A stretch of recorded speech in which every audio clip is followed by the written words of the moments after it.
All right, hello everybody. Today we're going to get into 2.3, which is all about the components of life and the 4 organic compounds needed for life. Make sure that you have your Form 2.3 done. Again, the answer key will be out on my desk. So if you have any questions, we will also check it tomorrow as well. So double, triple check that you have that done, ready to go for tomorrow. Okay, so 2.3 is all about the carbon compounds, which are what we consider organic compounds. Again, like we talked about in 2.2, anything that contains carbon is considered organic. So carbon is element number 6 on the periodic table, therefore it has 4 electrons in its outer shell, so 4 valence electrons.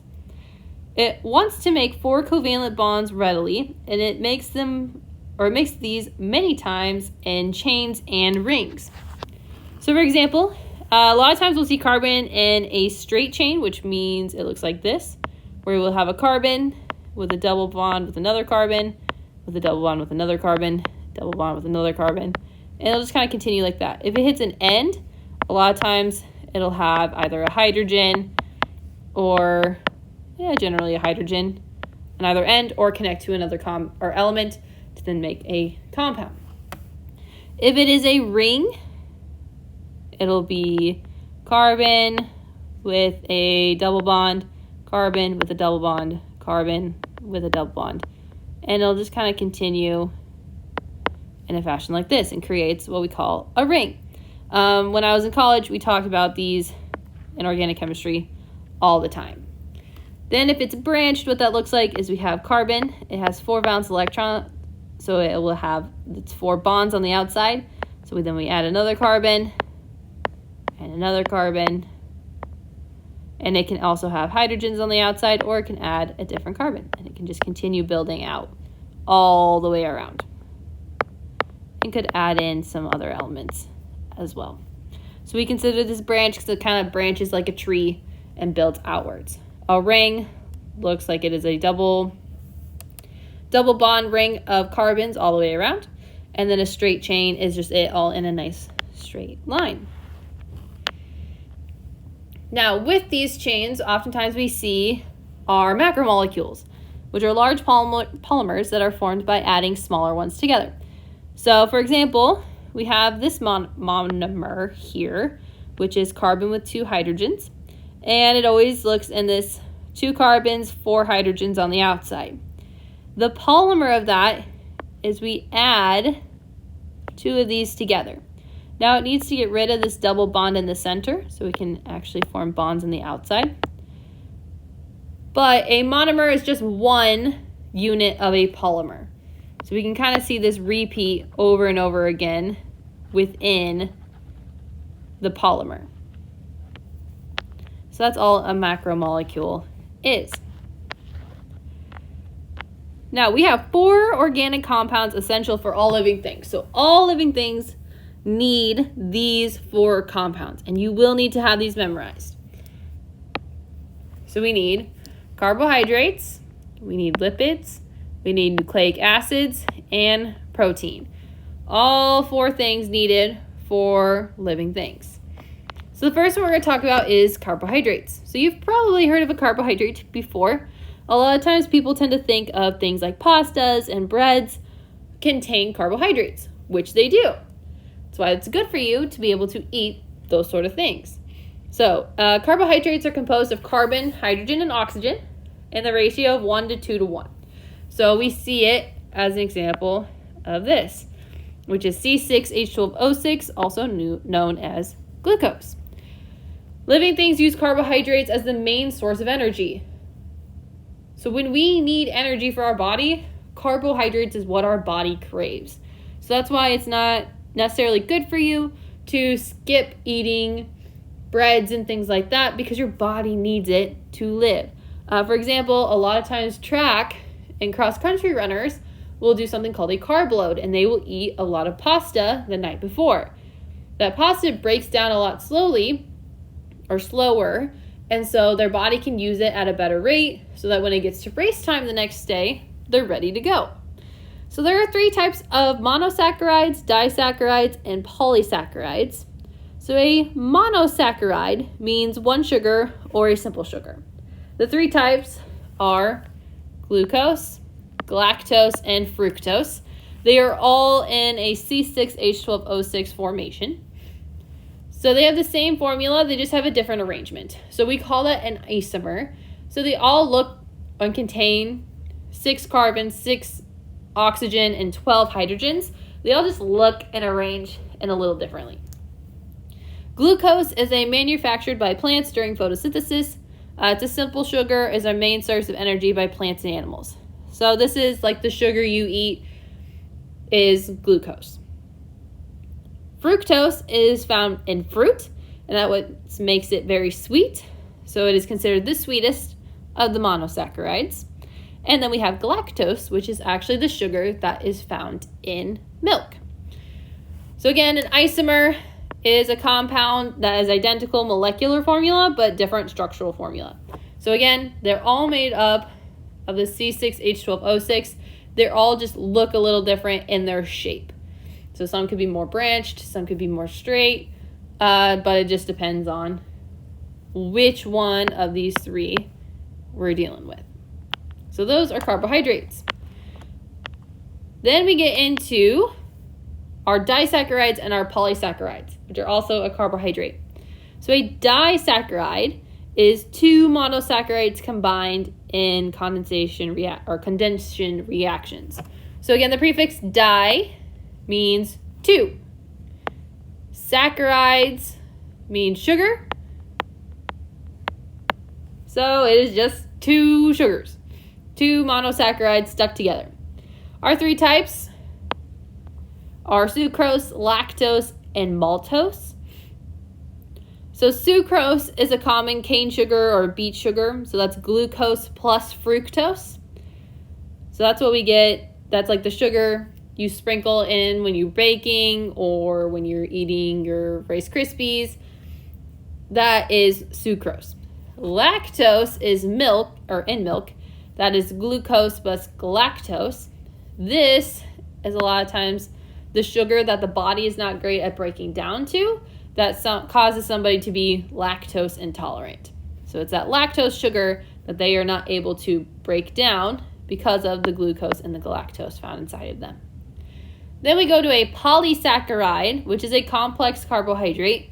Again, the prefix poly means many, saccharide means a sugar, so it's many types of sugars stuck together. So it's composed of 3 or more monosaccharides combined. So glycogen, animal starch, regular starch, and cellulose are those polysaccharides that we deal with most frequently overall. Okay, so that was our first compound, was carbohydrates. The second one is lipids. So lipids can be used to store energy. Another name for a lipid is basically a fat.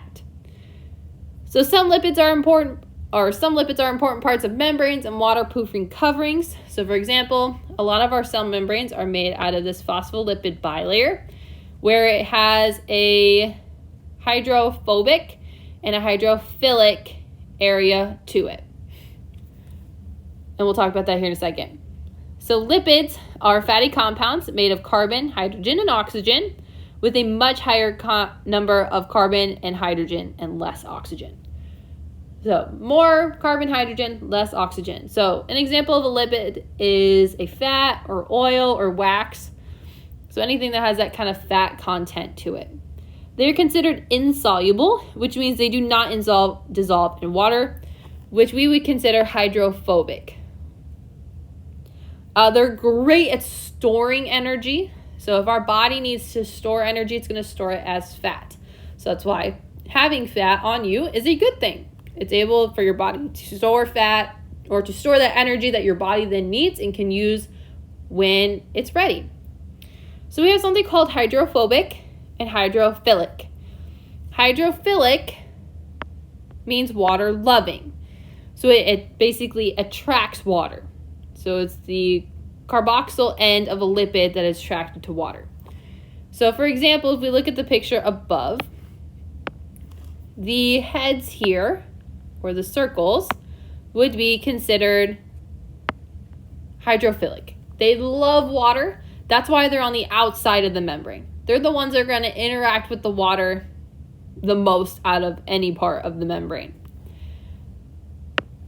Hydrophilic are going to be these on the inside, the tails inside.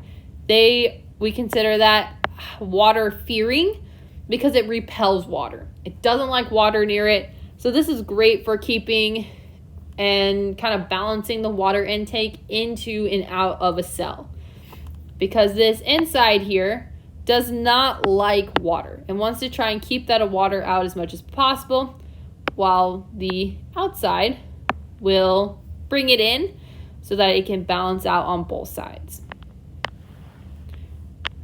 So with lipids, there are two types. There are saturated lipids and polyunsaturated lipids. A lot of times we hear these as saturated fats and unsaturated fats. So a saturated lipid or a saturated fat are fats that are solid at room temperature and come from animals. So that's these right here. So things like the fat on a steak, cheese, butter, anything that will be solid at room temperature is considered a saturated fat. Polyunsaturated come from, or are liquid at room temperature and come from plants for the most part.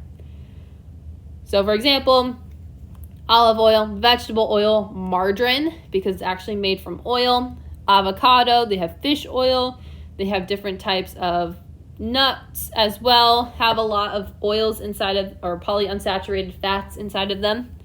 So a lot of times you'll hear the polyunsaturated as the healthy fats, while the saturated fats are considered the quote-unquote unhealthy fats.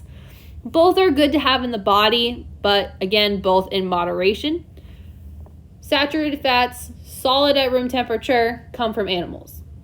Polyunsaturated fats are oils, are liquid at room temperature, and from plants. All right, number 3 is nucleic acids. So far we have carbohydrates, we have lipids, and now we're at nucleic acids. This stores and transmits hereditary information. So this tells everything about you. So we have something called a nucleotide, which when we get to our genetics and DNA chapter, we'll cover a nucleotide and what it's made out of. But there are thousands of monomer chains that are made up of DNA and RNA. So a nucleotide is just a single part of a DNA sequence inside of it. It's made of a phosphate group, a sugar, and then a nucleus or nucleotide base. Complex organic molecules that store important information for the cell. There are two types. We have DNA and RNA. DNA is deoxyribonucleic acid, and that is your genetic information. It tells you who you are, how you work, everything and anything about you. RNA, though, is a ribonucleic acid and stores and transmits info essentially into making proteins. So RNA, its job, which is this guy right here, is being able to make proteins for the body. DNA, on the other hand, its job is to be able to tell everything and anything about you. How you work, how you tick, anything and everything is about you inside of here. So DNA, deoxyribonucleic acid, genetic information. RNA, ribonucleic acid, and that is the making of proteins that the body needs. Last but not least, number 4 is proteins. So it controls the rate of reaction and regulates the cell process. It transports substances in and out of the cell and helps fight diseases. So proteins are composed of carbon, hydrogen, oxygen, and nitrogen, which is different from all the others. It forms long chains called amino acids. There are 20 different types of amino acids, which is what we make with our RNA. It's important to the cells of plants and animals. So again, we need protein to be able to build muscle and allow for our bodies to move with that muscle. So we have a dipeptide, which is a 2 amino acid bonded together. Again, that prefix di means 2. Peptide is dealing with amino acids. A polypeptide, which is what you'll hear of most often, is a long chain of amino acids. So poly means multiple or many. Peptide is amino acids, so long chains of amino acids. So when we get into our DNA RNA chapter, we will talk a lot about polypeptides and amino acids, because again, it's using RNA to be able to make this protein. So again, having protein in the body is super, super, super important to be able to fight off diseases, get those white blood cell counts up. It's also important to get things in and out of the cells and to transport substances as well. So again, our 4 compounds for living things: carbohydrates, lipids, nucleic acids, and proteins. Those are the 4 that you need to know, and make sure you know everything about them. Carbohydrates, carbon, hydrogen, oxygen in a 1:2:1 ratio. You need to know what a monosaccharide, a disaccharide, and a polysaccharide. Lipids, they have a hydrophilic and a hydrophobic section to them. Those are fats. They are also considered insoluble, so they do not dissolve in water. We have saturated lipids and polyunsaturated. Saturated fats or saturated lipids are solid at room temperature and come from animals. Polyunsaturated lipids or fats are oils, so they're liquid at room temperature and from plants. Our nucleic acids store and transmit information, so they are made up of nucleotides, and we have 2 types. We have DNA, deoxyribonucleic acid, which is about our genetic information. RNA is ribonucleic acid, which is the storing and transferring of info into making proteins for energy. And then last but not least, proteins. So it controls the rate of reaction, regulates cell processes, transports substances into and out of the cell, and helps fight diseases. It's composed of carbon, hydrogen, oxygen, and nitrogen. So it's the only one that's really different. And then we get into a dipeptide, which is 2 amino acids bonded together, and a polypeptide, which is a long chain of amino acids. Okay, so your homework for tomorrow is Form 2.4. So that'll be due when you walk in tomorrow.